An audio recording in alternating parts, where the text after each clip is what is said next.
ብፁዕ ወቅዱስ አቡነ ማትያስ በቅርቡ የመውደቅ አደጋ ገጥሟቸው በሕክምና ሲረዱ ቆይተው አሁን የመሻል ሁኔታ በማሳየት በዊልቸር እየተደገፉ ነው ተባለ። ፕሬዝዳንት ትራምፕ ለሶስተኛ ጊዜ የህዳሴው ግድብ ግንባታ ወጪ አሜሪካ መሸፈኗን ተናገሩ። አክለውም ግብጽ በቂ ውሃ እንዳታገኝ ያደረገውን የህዳሴ ግድብ ጉዳይ መፍታት አለብኝ ብለዋል። ውድ የአልቦ ዜና አድማጮቻችን የሰዓቱ አርዕስተ ዜናዎች ናቸው። ቀጥለን ዝርዝሩ እናሰማችኋለን። ላይክ፣ ሼር፣ ሰብስክራይብ እያደረጋችሁ እንድትከታተሉን በአክብሮት እንጋብዛለን። ትራምፕ ግብጽ በቂ ውሃ እንዳታገኝ ያደረገውን የህዳሴ ግድብ ጉዳይ መፍታት አለብኝ አሉ። ከቀናት በፊት በአባይ ጉዳይ ኢትዮጵያና ግብጽን ለማደራደር ጥያቄ ያቀረቡት የአሜሪካው ፕሬዝዳንት ዶናልድ ትራምፕ ኢትዮጵያ የናይል ወንዝ ፍሰትን የሚያስቆም ግድብ ሰርታለች አሉ።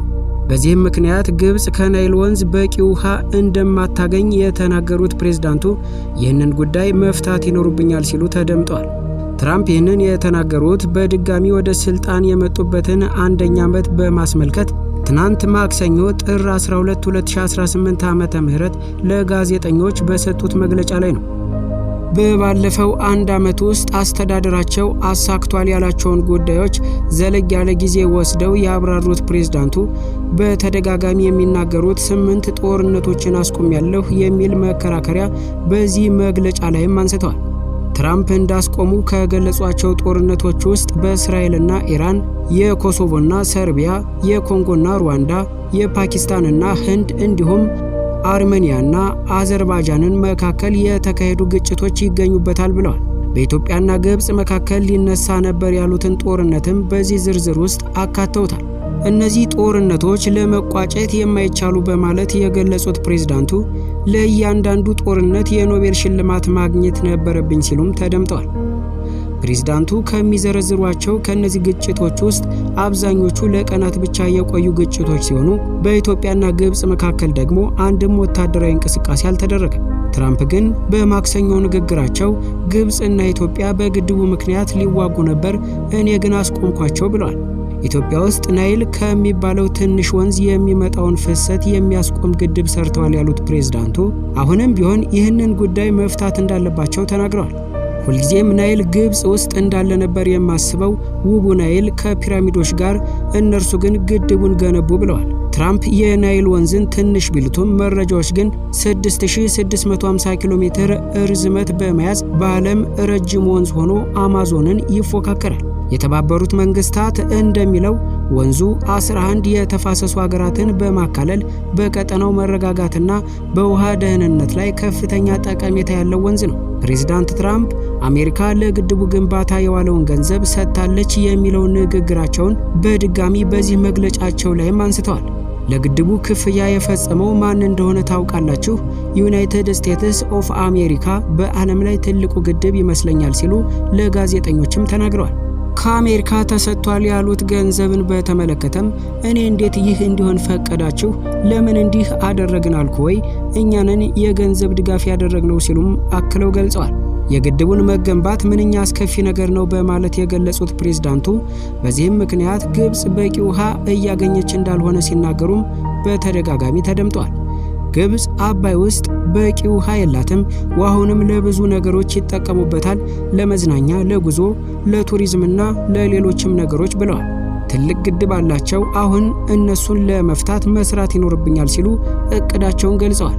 ትራምፕ ይህንን በኢትዮጵያና በግብጽ መካከል የቁርሾ ምንጭ ስለሆነው የናይል ወንዝና የታላቁ ህዳሴ ግድብ በዚህ አይነት መልኩ ሲናገሩ የመጀመሪያቸው አይደለም። ለሁለተኛ ጊዜ ወደ ስልጣን ከመጡ በኋላ በተለያዩ ጊዜያት አሜሪካ ለግድቡ ግንባታ የዋለውን ገንዘብ እንደሰጠችና በሁለቱ ሀገራት መካከል የተካሄደን ጦርነት እንዳስቆሙ በተደጋጋሚ ተናግረዋል። በትራምፕ ስለሚነሳው የአሜሪካ የገንዘብ ድጋፍ ባለፈው ዓመት መጨረሻ ላይ ከቢቢሲ ጥያቄ የቀረበላቸው የውሃና ኢነርጂ ሚኒስተር ዶክተር ሀብታሙ ኢተፋ ይህ የህዳሴ ግድብ በኢትዮጵያ ህዝብና መንግስት ገንዘብ ነው የተገነባው የሚል ምላሽ ሰጥተው ነበር። ትራምፕ ይህንን ግብጽ በኢትዮጵያ ላይ የምታነሳቸውን የቅሬታ ነጥቦች የሚደግፉ ንግግራቸውን በድጋሚ ትናንት ያሰሙት የናይል ወንዝ ጉዳይ በተመለከተ አዲስ አበባና ካይሮን ለማደራደር ጥያቄ ካቀረቡ ከቀናት በኋላ ነው። ፕሬዝዳንቱ ባለፈው ሳምንት ጥር 8 ቀን ለግብፁ ፕሬዝዳንት አብዱል ፈታህ አልሲሲ በጻፉት ደብዳቤ በታላቁ የኢትዮጵያ ህዳሴ ግድብ ዙሪያ ያለውን ውጥረት መፍታት ከአጀንዳዬ በቀዳሚነት የሚቀመጥ ነው ብለዋል።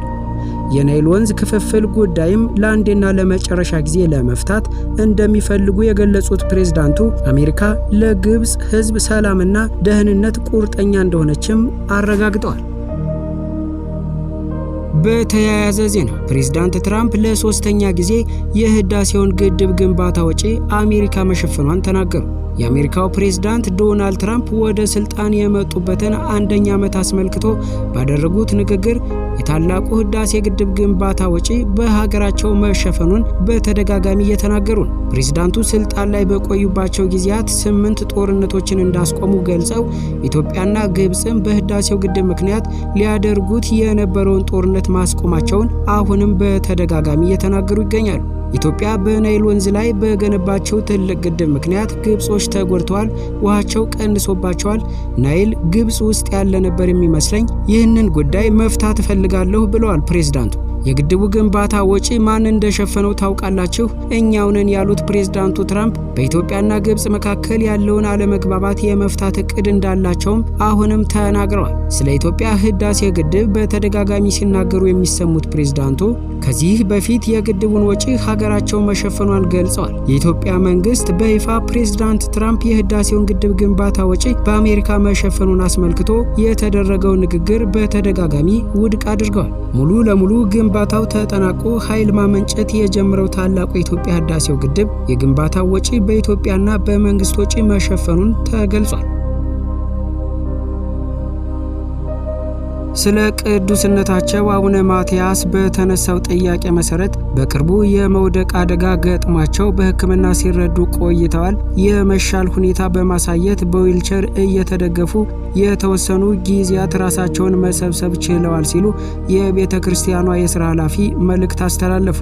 በተለይ በበዓላት ወቅት በአካል ብቅ በማለት ቃለ ምዕዳንና ቡራኬ የሚሰጡት ለዓለም ጭምር የሚጸልዩት ብፁዕ ቅዱስ አቡነ ማትያስ በዘንድሮ በዓለ ጥምቀት አልተገኙም። ይህ ለምን እንደሆነ ቤተ ክርስቲያኗ ቀድማ በይፋ ያሳወቀችው ነገር የለም። ይህን ተከትሎ ምዕመናን አባታችን የት ገቡ? ቡራኬያቸውንስ እየጠበቅን ነበር፣ ምን ሆነው ነው? ለምን በግልጽ አይነገረንም? የሚል ጭንቀት አዘል ጥያቄ በስፋት እያቀረቡ ነበር። በጉዳዩ የተጨነቁ አንዳንዶቹ ብፁዕ አባታችን የጠፉብን በደህና እንደሆነ ተስፋ እናደርጋለን፣ ልዑል እግዚአብሔር ይጠብቅልን ሲሉ፣ አንዳንዶቹ ደግሞ ብፁዕነታቸው ከፕትርክናቸው ተነስተዋል፣ ለምን ይህ ሆነ ብለው እስከ መጠየቅ ደርሰዋል። ይህን ተከትሎም የማደናቀፍ ነገር ገጥሟቸው በዚያው በመንበረ ክብራቸው ላይ መጠነኛ ጉዳት ደርሶባቸዋል።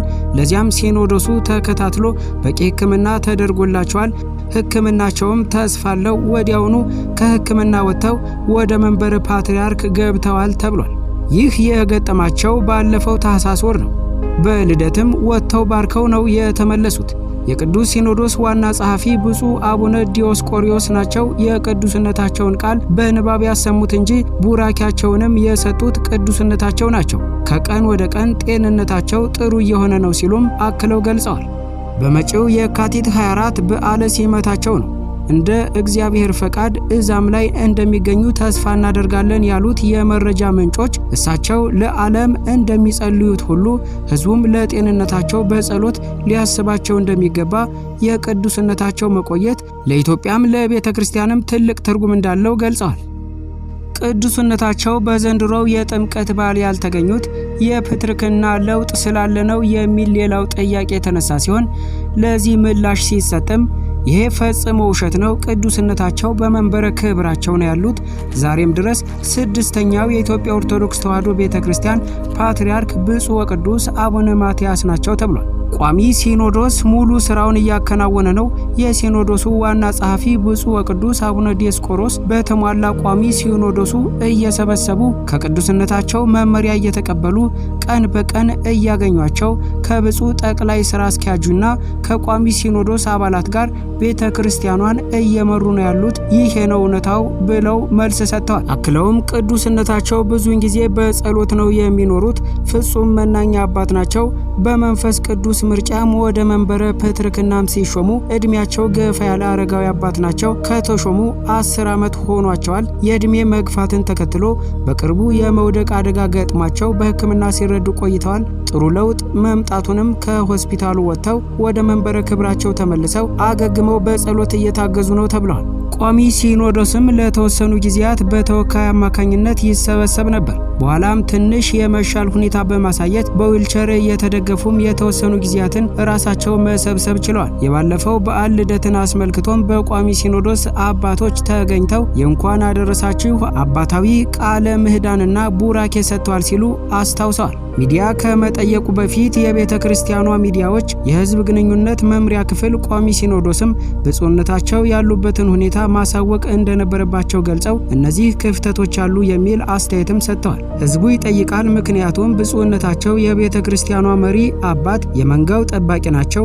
ቤተ ክርስቲያን ሲባል ፓትርያርኩ ናቸው ሊወክሉ የሚችሉት። እናም መደበቅ የለበትም፣ ድብቅ ሊሆን አይገባም ነው ያሉት። ለሕዝቡ በቂ መረጃ ሊሰጠው ይገባል። አባታችን የት ሄዱ ብሎ ሲጠይቅ የማወቅ መብት አለው። አባቴ የት ሄዱ ብሎ ልጅ መጠየቅ ይችላል። የጤናቸው ጉዳይ ያሳስባቸዋል ሲሉም አክለው ገልጸዋል።